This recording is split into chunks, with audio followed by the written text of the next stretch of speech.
post-harvest losses and bring about more agro-processing within the agricultural value chain, the contribution to like a GDP could be much more. So in terms of my academic work, finishing my PhD, I was appointed a university lecturer where I teach botany related courses, and I'm the principal investigator for the life science cannabis research group, where I currently have a group of students from undergrad to postgrad, master's, PhD, looking at different aspects in terms of cannabis research.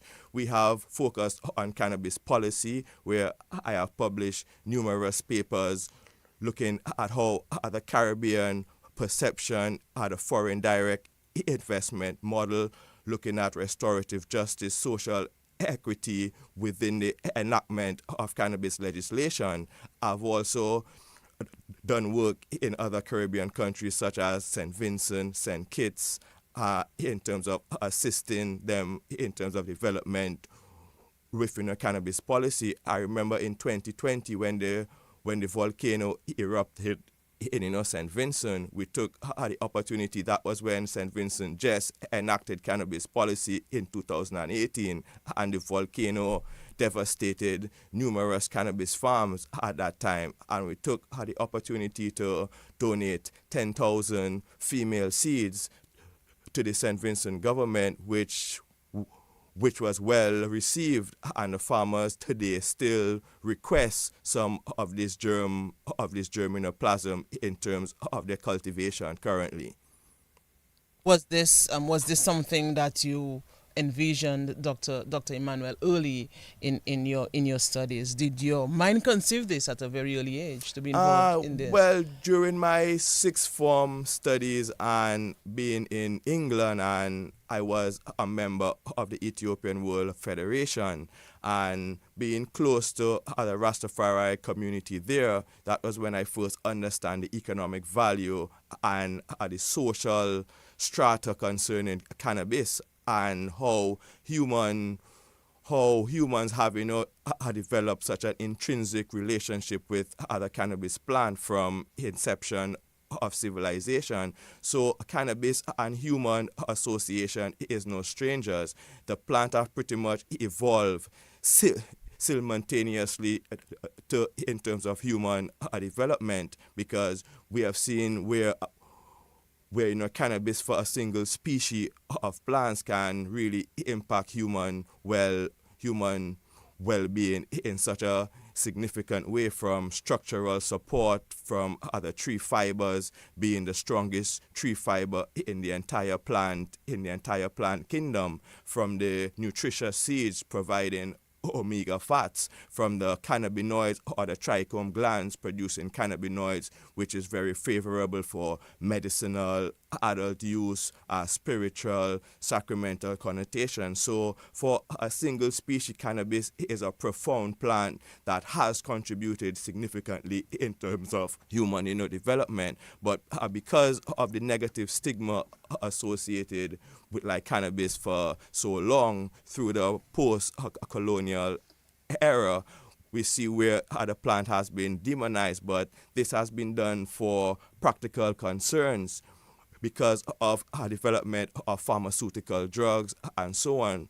Because it's important to note that we as human beings, we have what is referred to as an endocannabinoid system, and is similar to what you would have learned in terms of our digestive system, circulatory system, so on. So the endocannabinoid system is known to be there to regulate your involuntary mechanisms, such as appetites, such as hunger, such as, pain, such as many various aspects. So in terms of using cannabis in terms of a more understandable framework from a medicinal point of view, we could see where, in terms of Europe particularly, where there is a huge aging population, and many aging patients suffer from dementia-related conditions, and we see how cannabis has helped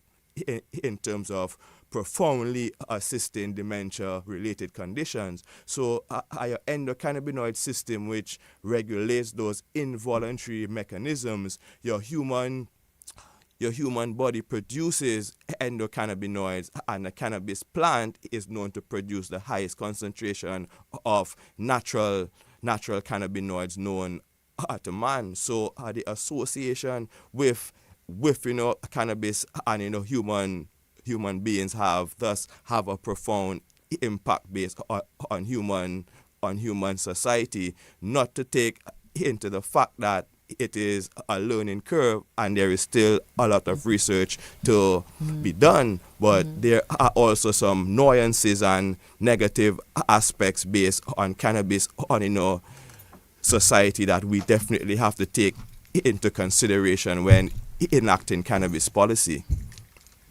Okay, so we are speaking with Dr. Machel Emmanuel. We are being joined by Dr. Kenneth Darrow as well. So let's just see if we can put this in perspective in reference to what we have already discussed with Dr.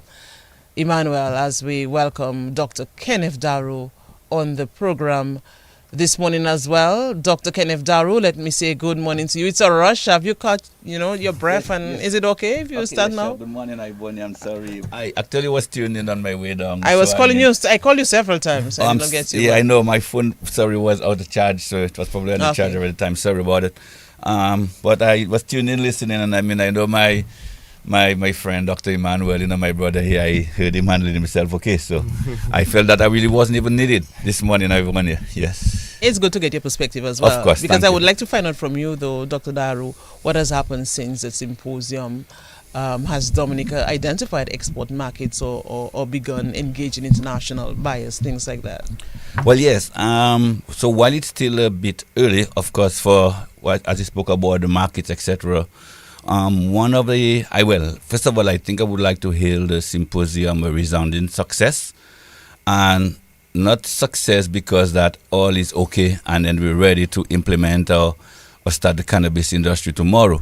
But I think, as I heard my brother Dr. Emmanuel mention on the way down, that we have identified a number of gaps that we definitely have to fill in before this industry gets underway. So while I know all the presentations were wonderful, we also heard from our OECS counterparts as to what they did. We have identified their shortcomings, their mistakes, as Dr. Emmanuel said.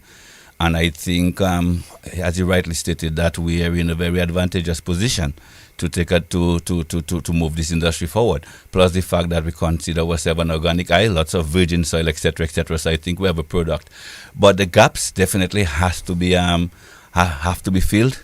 We recognize gaps in, for example, the whole financial architecture here on island, because as we speak, we do have what we call a Proceeds of Crimes Act, which makes the proceeds the proceeds coming from the transactions involving cannabis still illegal. We have various trade deficiencies, inter-island trade, and even we have to also review our banking architecture, issue of correspondent banks from overseas, etc. We also identified gaps within the health structure, the health ministry, where we feel that they are very critical part to play, and the input. So while they're part of the subcommittee on medical and medicinal cannabis within the advisory committee, we feel that there's a lot more that they have to do. We have a number of existing acts, for example, the Misuse of Drug Act. We have the amendment and all of this. And of course, the pharmaceutical legislation that has to be reviewed side by side with what is being proposed. Also, I think that the input of law enforcement also remains, I think, sadly lacking, which is going to be critical because the law enforcement are the ones who are going to be, of course, responsible for enforcing the laws or breaking of them. So I think this is where we're at. We have a mandate from, of course, Cabinet that we prepare a comprehensive report by the 31st of August. We're talking about in roughly a month, 5 weeks' time. We are confident that we can have something prepared for them. But also importantly, Ivan, and I think Dr. Emmanuel also is very passionate on this, and I think I heard him mention in his association, with the Rastafarian community. And in fact, two of the sessions that have been done outside of the symposium. One would have been done with the indigenous Kalinago community, and another one where we invited some of the more organized Rastafarian brethren, talk about the House of Nyabing, etc. I think that happened on Monday evening, Tuesday evening. Unfortunately, we had to be postponed yesterday, as you rightly said. So one of the underlying discussions, though, while the mandate by cabinet has been, we say medicinal cannabis, and I think Dr. Emmanuel again rightfully explained the whole issue of medicinal versus medical issue. But one of the underlying discussions for the symposium, and in fact for the post-symposium discussion, has been the issue of sacrilegious religious traditional growers and their rights.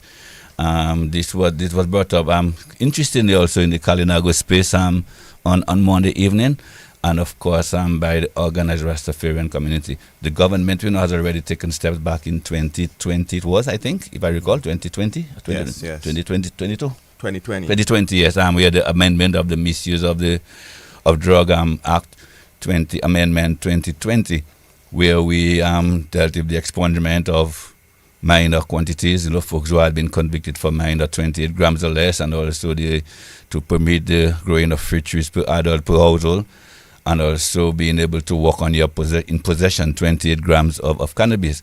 But we felt that one of the recommendations that we can take forward would be probably expanding this to the more organized Rastafarian community, probably in terms of communal lands, etc., and etc. So this is something that, so this is where we are, and while I think we have made some serious progress, now is not the time to sit on our laurels, and which is why I really want to take this opportunity to thank Dr. Emmanuel, and his expertise, his guidance, patience, and for sharing and for taking time off, to share some of his knowledge and his expertise.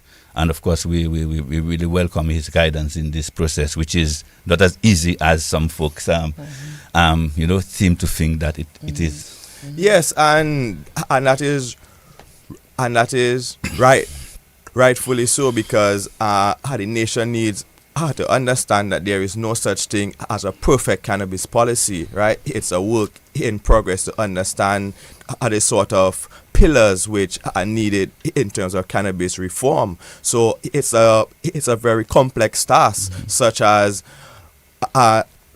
one of the main pillars is to understand the emerging medicinal market and allow higher population access to medicinal cannabis products that would not have the necessary side effects and certain implications from like using conventional medicines, and then to look at the aspect of restorative justice and social equity in terms of administering cannabis discourse. So we know that Dominica in the 1970s went through a dreadful period where Rastafari were persecuted, and we know cannabis played an important role in terms of that persecution. So understanding restorative justice and being able to understand religious freedom and sacramental rights, that's one of the hallmarks in terms of cannabis legislative policy. And how do you create a sort of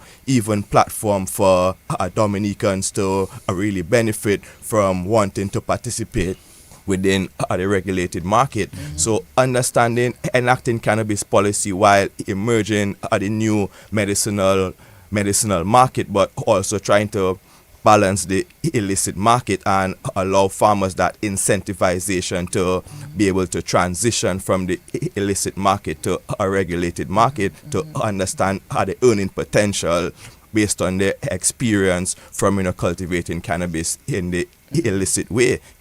So building that human capacity, that human resource is important, based on building an industrial framework where, in terms of cannabis, is a plant, it's raw material being king, and seeing how we could move production to processing to value-added products to the consumers.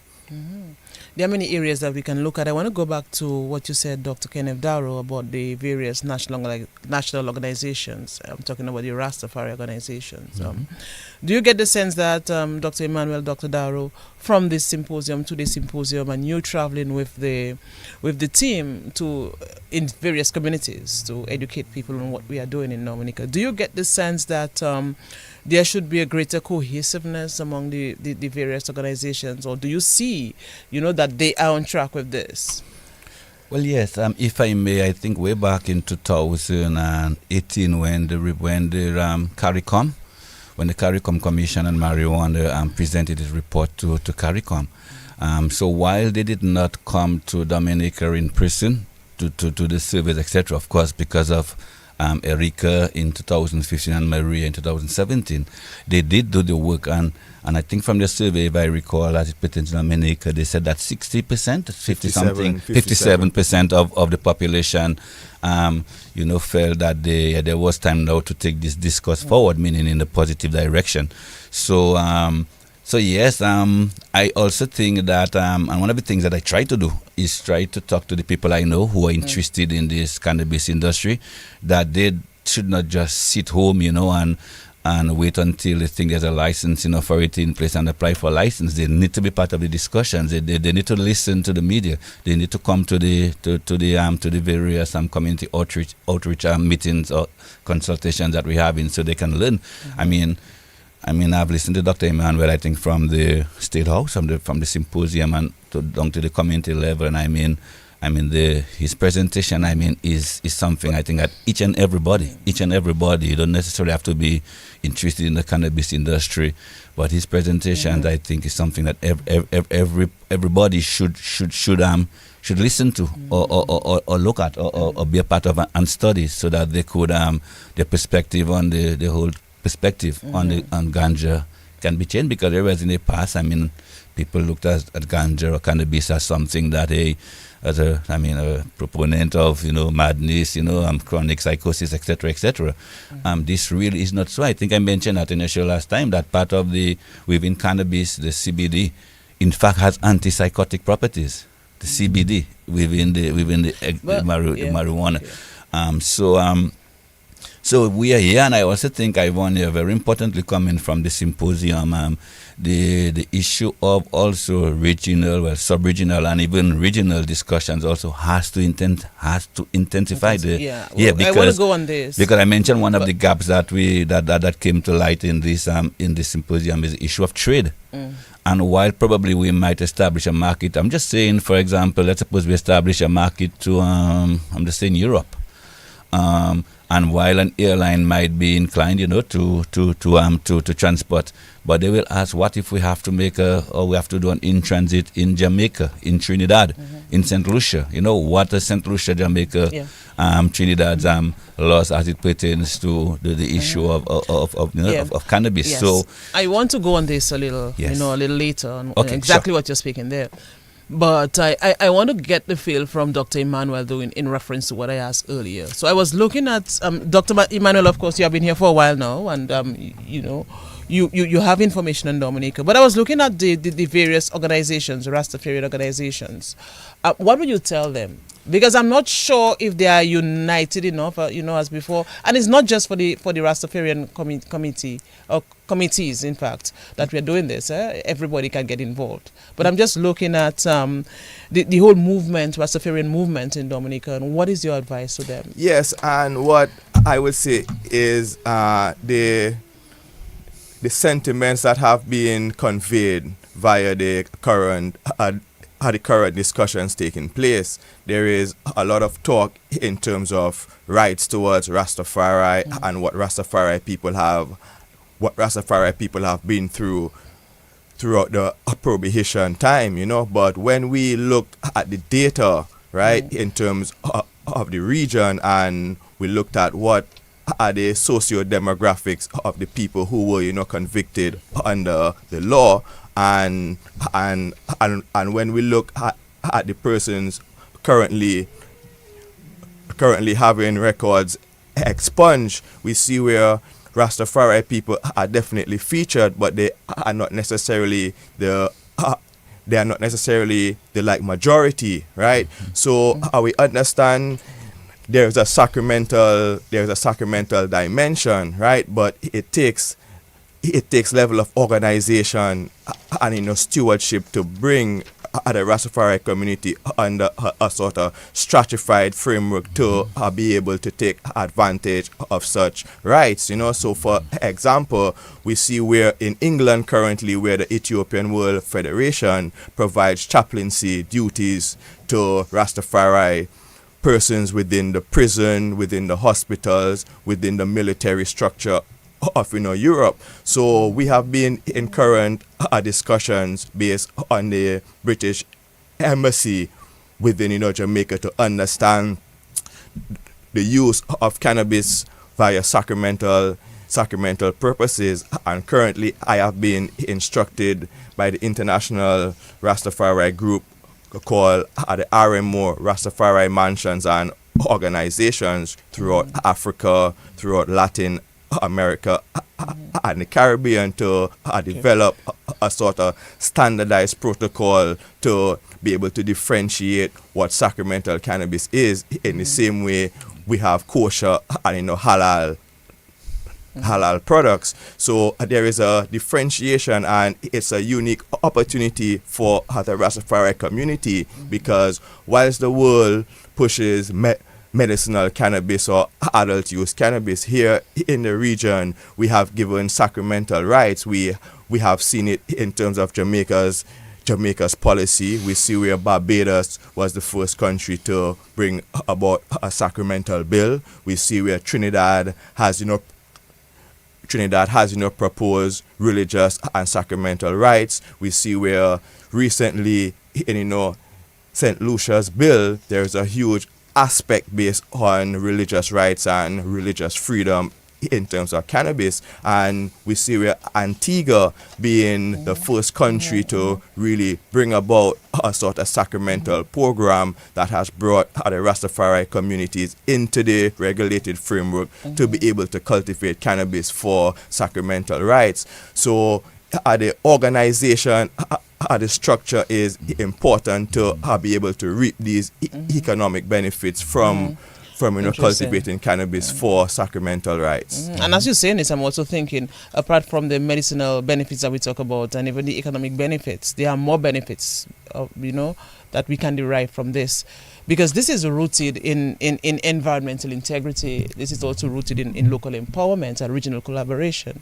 And you mentioned the regional collaboration. Dr. Daru, let us go back to what you were saying. If I just mention, one of the greatest concerns generally is what is the law enforcement perception based on regulating cannabis for ceremonial, sacramental and religious purposes. So in terms of the discussions taking place, we would definitely not like to see a counterproductive act based on cannabis being promulgated for certain rights, but yet we don't see the level of involvement or scrutiny being exercised by the police force. So in the regulatory framework, many countries have looked at putting amnesties in place just to soften that burden within the transitional phase. So this is something we are looking at currently, and the absence of the police force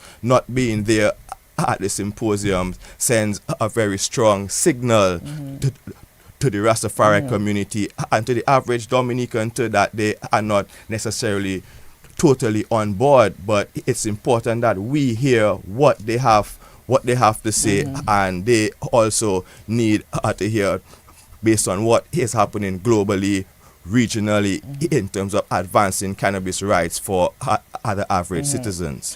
Dr. Daru, of course, it is fair to say that Dominica is not starting from scratch. I mean, the country has already taken important steps, That's right. as decriminalizing small quantities for personal use. But where is Dominica in this dispensation? Let's go back to the regional front, particularly as this move comes, as several countries in the Caribbean, including Jamaica, as Dr. Emmanuel said, St. Vincent and the Grenadines, Antigua and Barbuda, they have already legalized or decriminalize aspects of the cannabis industry. Let us look at the Dominica case in that regard. Well, yes, and I'm glad you mentioned that, because I'm even listening to some of our sub-regional brothers and sisters. So while they've enacted legislation, most of them, they are not without issues. And it's one thing enacting legislation and another making it workable enforcement. So I recall there was a sister from Barbados, when she made a presentation, she mentioned that though they've moved forward with the cannabis industry, it is still almost like, how will I put it, almost like an underground industry in terms of the proceeds, still not being able to move the proceeds from the industry within the banking system, etc. So yes, as I said, we while I will again quote Ras Bobby when he was asked, I think, by somebody, why now? And then his response, I think, was brilliant. Why not now? And I think we've stated, both myself and Dr. Emmanuel, we've stated all the reasons why we think that we're poised, to do just that. But as I said, I just really think that the discussion has to be intensified by the heads at the sub-regional level, and even further afield, the regional level, for all the issues that I mentioned in my preamble, issues of trade, issues of exportation, travel, issues of finance, banking, etc. So I am of the view that that the report that we're going to present to cabinet most likely at the end of August will include all of these these gaps and all of these recommendations, because that's the reason, Ivone, again, why when the advisory committee was set up, that we have, I think, 7 or 8 various subcommittees with expertise, or individuals or staff or personnel from the different ministries. We have people from finance, people from trade, people from tourism. Because I'm not sure if I missed Dr. Emmanuel, part of it maybe when packing, that we also see that we have potential for, I think, a very viable tourism product. I'm not sure if Dr. Emmanuel maybe would want to just speak a little more to that. Yeah. Yes, and in terms of cannabis, we all know, based on the experience, right, that definitely there is need, based on that Dominica Heals slogan that is being proposed, right, that how cannabis framework and policy, so it's important based to understand how the sort of policy enactment that needs to be done from a policy standpoint, right? So once how we get the policy right, then the development of the sector can definitely take place from a more organized point of view. And one of the mistakes made is to rate the success of cannabis reform by monetary gains, right? And yes, you want to make money, you want it to stimulate the economy, but some of the other hallmarks is what is the public health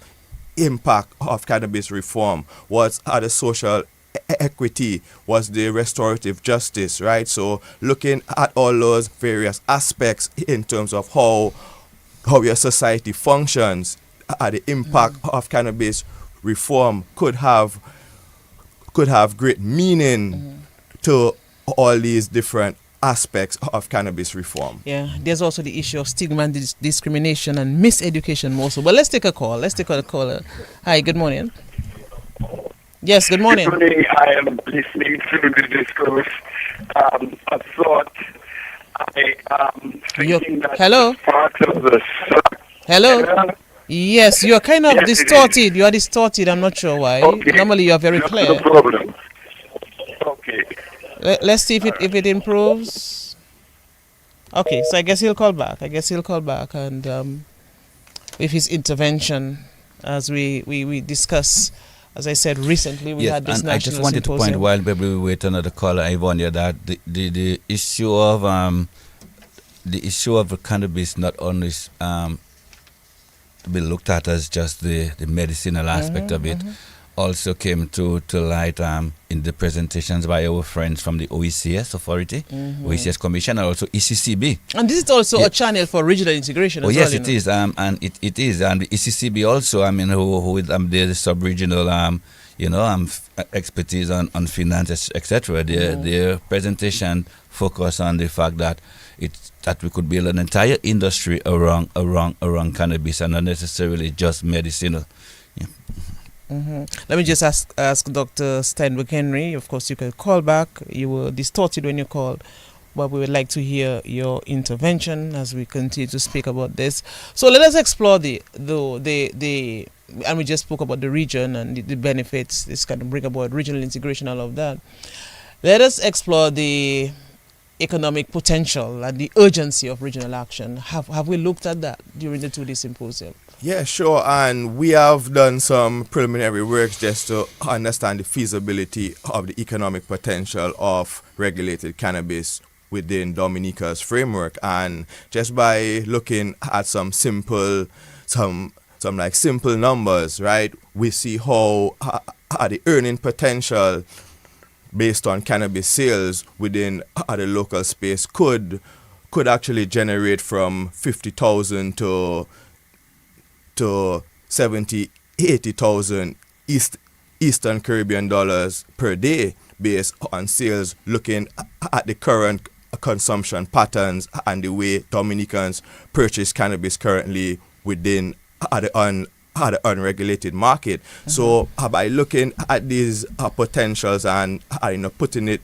within a more regulatory framework, we see how that earning potential could be definitely transferred from the illicit market to a more regulated structure. And research done via the University of the West Indies, we see that the value of cannabis seizures have pretty much outweighed the value based on bananas within its heyday, and we know the value in terms of what cannabis has, and this is why the youths of today are willing to risk their lives to produce cannabis illicitly. So understanding these points are critical to understanding the sort of social inclusion and the sort of capacity building which is going to be necessary in terms of Dominica being successful. And many people think, well, in terms of the regulated market, the ability to grow or the farmer is pretty much king. But in terms of regulated cannabis, understanding commercial production, understanding public health and safety standards, environmental standards, those things are going to be critical to the quality of cannabis Dominica produces and the sort of credentials Dominica would benefit from actually being part of this regulatory framework. And just to say that cannabis in its raw state catches the highest economic value and is the most intra-regionally traded horticultural crop in its raw state, right? So just understanding these basic things, the economic stimulation that could be generated. But I just want to say is that if you plant cannabis, you also must plant food, so it's not a 1-1 situation, right?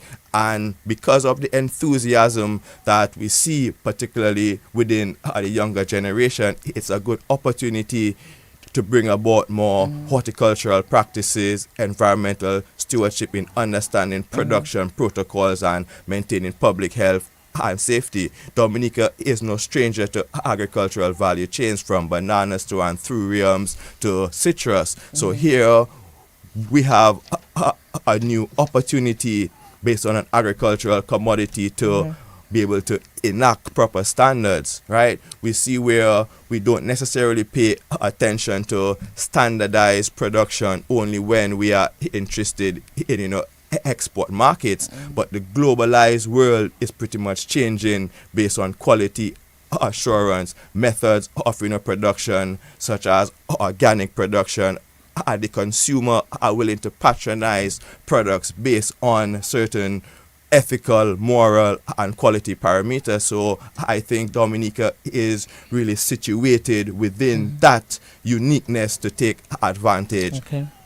of this currently. Okay, let's just take a caller now and then we will continue the discussion. Hello, good morning.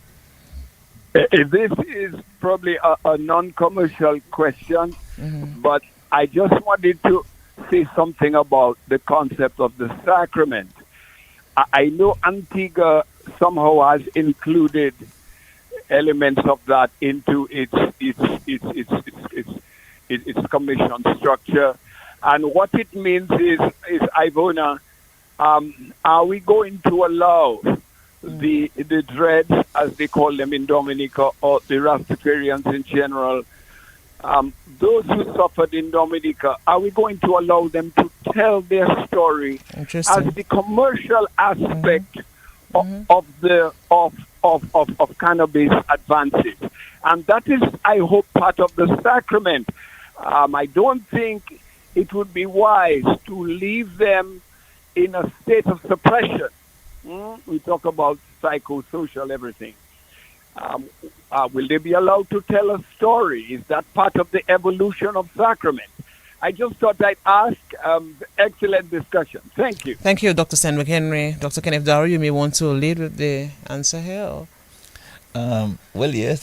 Yes. Right, and we have seen where sacramental rights and I agree in terms of the quarter, right, that in terms of the people of Dominica definitely have had a story to like tell, and the story associated with cannabis does have implications for marketing, for like developing tourist products surrounding tours, farm tours, culinary. So in terms of the approach to sacramental rights, is not just solely about cannabis, but understanding the religious rights and the ceremonial rights in terms of Rastafari tradition, and that in itself could be marketed more on a holistic way. Like we see where current models are being proposed based on sacramental spaces.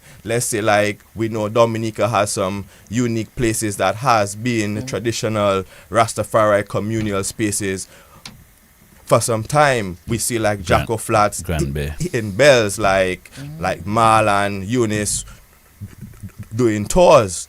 You know, we see Grand Bay, we see the Bingy Grounds, we see Nomwed in, Dailies. So these, particular spaces could be developed to allow persons, Dominicans, regional persons, international persons, to allow them to dwell in terms of that experiential learning, and with their Rastafari could have the opportunity to display their entire cultural practices. And as you're saying this, Dr. Emmanuel, I'm just speaking. I mean, there's an advantage that we have in Dominica because of our topography. That's obvious. Very much. And I can recall on a previous program ahead of the symposium, someone indicated that the rugged topography in Dominica reduces the levels of something like cross-pollination and allows for farmers to maintain the land races, something like that. Explain this to me. Yeah, right. So as we know, cannabis doesn't have any pretty petals. It's a wind-pollinated plant, right? And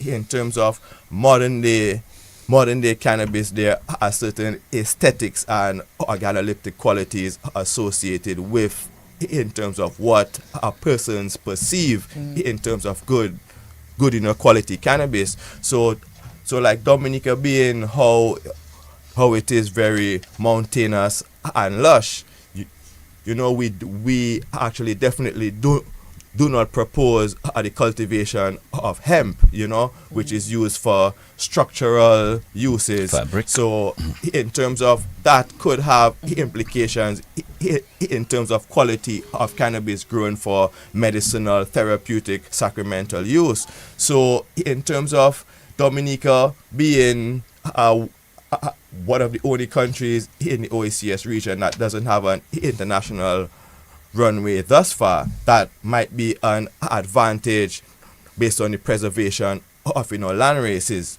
because what we have definitely seen is the international flow of, tourism business. We see where many countries have pretty much lost their like landrace cultivars. For example, Jamaica is pretty much non-existent currently, but Dominica there is still presence of the original landrace varieties, and by saving, well, as we speak, they are being pollinated, but it's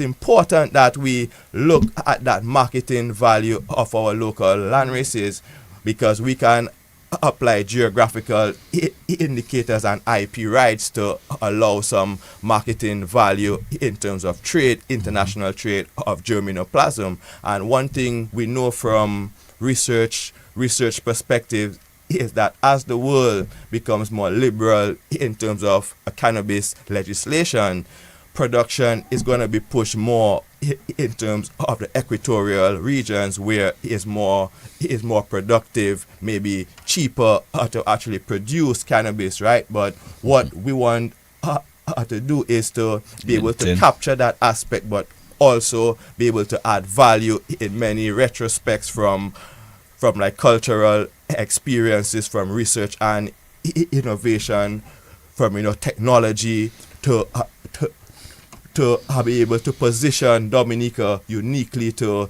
develop a niche product that would be marketed globally based on the aesthetics from other nature eye. Yes, I want you just also to add just 2 seconds to the caller who asked about the voice. I think one of the success stories I think of the symposium was the featuring of our Rastafarian and traditional religious community. I mean, they featured highly at the symposium. In fact, there were presentations made by I think it was Mr. Shillingford who made a strong case for not regulating a plant. You with me? So just to tell the caller, I think the opportunity for the voices of the people who have been historically oppressed to be heard has started already, and I think this is one I think of the features of this process that I think maybe for the first time in our history that they are having a voice at the very highest level. Yeah. Okay. Yes, and if I may just add, right, that what I have seen thus far, right, that in terms of the consultation, particularly within the Kalinago community, right, we see that the enthusiasm, they wanting to know more in terms of Kalinago community, and we know in terms of if Rastafari people are to benefit from any sort of rights, particularly from oppression, the Kalinago people are rightfully so to take similarly advantages. But what I can say is that the organizational structure that exists within the Kalinago territory could be a prime opportunity for these people to take advantage of this religious, sacramental, and ceremonial rights based on the people being the indigenous people from Dominica. So we see not just Rastafari, but we also see the indigenous people could also play a very important role. 1-800-327 is the number to call. We have been getting calls, but of course we have to let the guests, complete a point that they're making. So sometimes we can't hold on for too long, and I understand that. But 1-800-327 is the number to call. If you're calling from overseas, the number is 305-432-9744. You could also call us on 448-3281, 448-3279, or send us a WhatsApp message on 616-1327. We'll go on for another 10 minutes because we had a late start, so we have 10 more minutes for that discussion. As we said yesterday, in fact, we gave an announcement that the meeting at Grand Bay had to be postponed because, of course, of the heavy rains. And any plans when Grand Bay will get this year, Dr. Yes, Darrell? Grand Bay is going to take place on Tuesday at 5 p.m. in the youth council center. Yeah. Okay, so we have somebody on the line Youth now. center. Let's get this person's intervention. Hello. Yes, good morning. Good morning. I would like to ask a question. Oh, go ahead. I had them say that they're going to maybe legalize marijuana and make a factory. And I would like to know the people who are in jail in the prison for marijuana, what will happen to them? Thank you. Yeah, that's a different Right. Well, Yes. in focus. the 2020 Act, there is a clause that speaks about expungement of record. So if you were prosecuted previously for small quantities less than 28 grams, you can actually have your you could have your conviction expunged, right? But still, with the enactment and moving forward in terms of the regulated framework, there is still some level of restorative justice that needs to be understood based on moving forward in terms of people being convicted for cannabis. But what I can say here is that we know in terms of the cannabis plant, right, is not necessarily what the focus is on, but the phytochemical constituents that the plant provided. For example, cannabis probably 10 to 20 years ago, the potency would have been pretty much mediocre from 8% to 10 percent, and the average THC now that we are seeing when I test local cannabis is in the region of 25%, 22. So understanding the increase in terms of potency and the implications these may have in terms of societal norms at the adolescent population, there is definitely need to regulate cannabis from that perspective, based on a sort of constituents that the plant possesses. So I understand people are currently being incarcerated for mediocre quantities, but there is still a level of social responsibility that the law needs to exercise based on protecting the public from the ills of cannabis. Let us go back to the telephone. We have someone on the line. Good morning. Hello? Hello, go ahead, please. Okay, I guess that person is not ready for us. And let us look, though, at the demographics as it relates to gender, as it relates to age as well. So from the 2-day symposium and even the meetings in the various communities, do you get a sense that a lot of women, are gravitating to this, small businesses and age as well? What have you observed? Very much so. And traditionally cannabis has always been a sort of community sort of initiative. So when the men may be doing the actual planting, the women still maintain the household. They still contribute based on various aspects of the cannabis value chain, based on trimming, based on packaging, certain things. But what we have seen, particularly in the symposium, we see where the value added products based on processing, manufacturing, developing of these lip balms, topicals, so on. It is a lot of female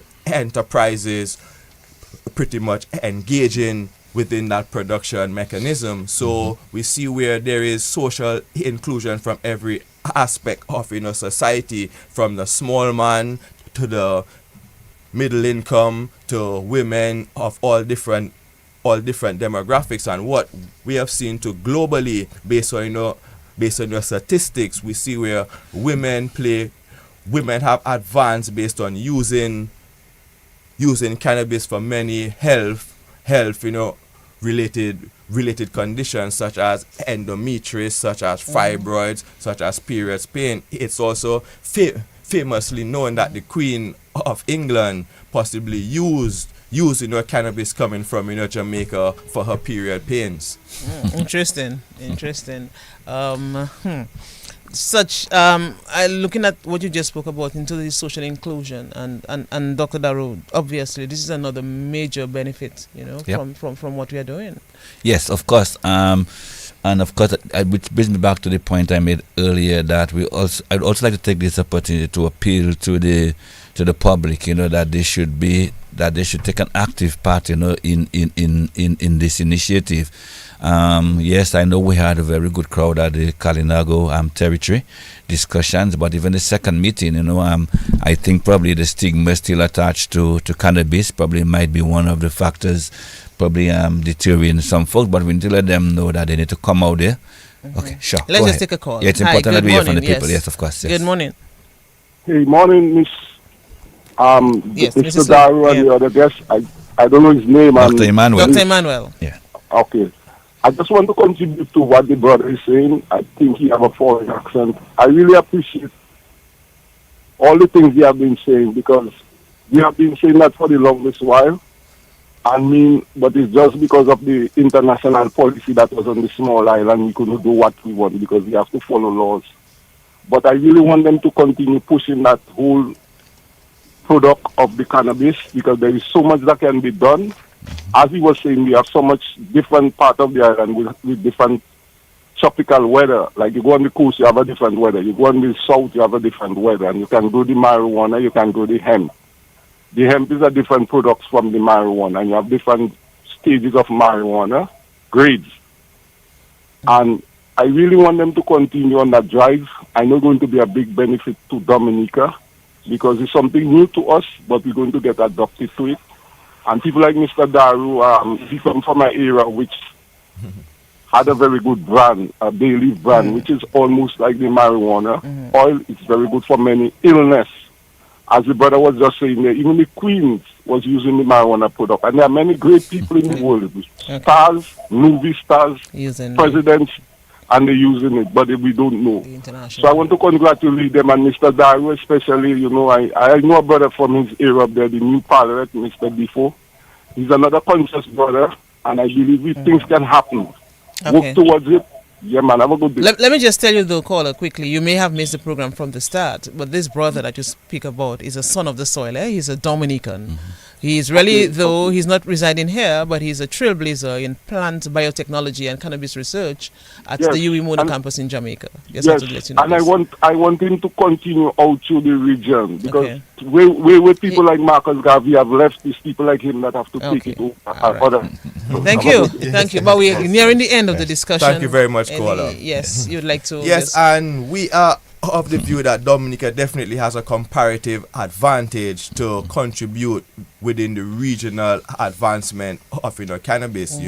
Within the traditional framework, we have always had producer countries and consumer countries. We see where the actual consumer countries have enacted cannabis reform, but the ability to actually produce cannabis with like less intensive or less productivity costs, Dominica is a water secure country. So think of Antigua growing cannabis from desalinated water versus Dominica having that rich affair of surface water.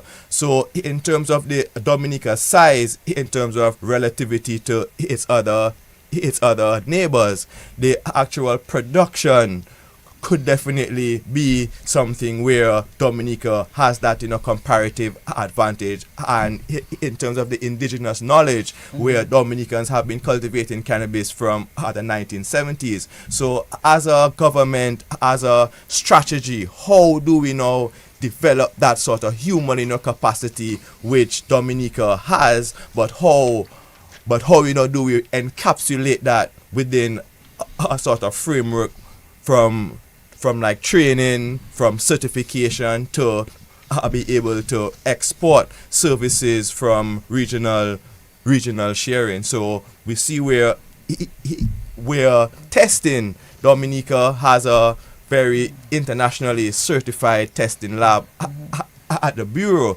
So how Dominica can position itself based on regional sharing to provide certain services that may be of benefit to other regional countries that have also enacted cannabis policy.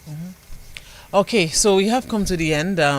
Surely, very interesting discussion. By the way, in recent time, I've had 4 discussions on this, so I may now have to take all this knowledge that I've gained, capitalize. We might have to take the you on board as our chief media personnel. It's a good discussion. Public it's relations. a good discussion Yes, to have, and we need to have discussions, more discussions like this, especially in reference to stigma, the discrimination, and things like that. People are not sure. People are not educated enough. The more you can educate people, the better. So let me thank the two of you, Dr. Machel. It was a pleasure to have you on again. That's the second time I've had you on as a guest. Very much. You were on via Zoom a few years ago, as I said. I remember coming in the studio some years ago. Well, probably I spoke to you as well. Yes, You yes. could have been in the studio too. So, thank you. Son of the Soil was officially signed a contract with the government of Dominica through the Ministry of Agriculture as the national cannabis consultant. The calls are still coming in. Quickly, we're going to take this one. I think Dr. Miguel Laborde will give us an extra 5 minutes. Very quickly, good morning. Yes, go ahead, please.